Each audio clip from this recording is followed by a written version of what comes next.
150萬嘅借款有第三人自願兌回償還嘅時候，點樣認定對呢個出借方係最有利嘅呢？有客戶雷之生，佢借俾朋友嘅150萬有好幾年啦，而家有朋友嘅朋友作為第三方就自願償還，佢就問點樣認定協議條款對佢自己係咁有利嘅呢？我提供咗3個方案。第一係債務轉移俾第三方，即係第三方接受150萬嘅債務，由第三方嚟還錢。呢個核心嘅特徵係現債務人推測第三方完全取代佢嘅地位。呢個方案對出借人係有重大嘅風險嘅。第一，佢喪失對現債務人嘅追溯權；第二，擔保有可能係消滅，除非擔保人書面同意繼續擔保，否則就隨之消滅嘅。呢個方案嘅風險係最高嘅，出借人需要慎用，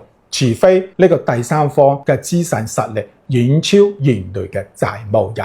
第二個方案係第三方作為擔保方，呢個係最傳統嘅一種保障方式。保證分為一般嘅保證同埋連帶責任保證，好似係加多一個人就擔保，保證將來還錢嘅可能性係更加之大。去歷史同埋風險，第一，債權人必須係喺約定嘅保證期間或者法定嘅期間嚟主張佢嘅權利，否則保證人係免責嘅。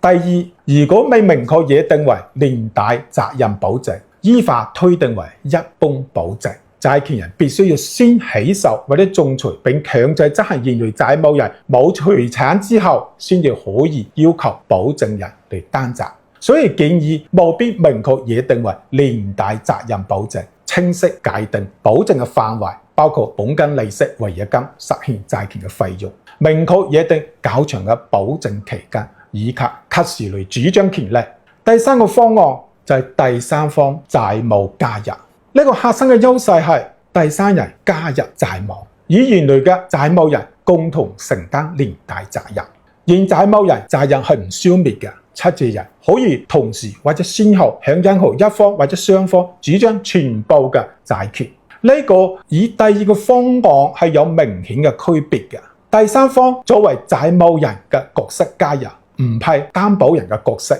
等於有兩個債務人為呢筆借款承擔還款責任。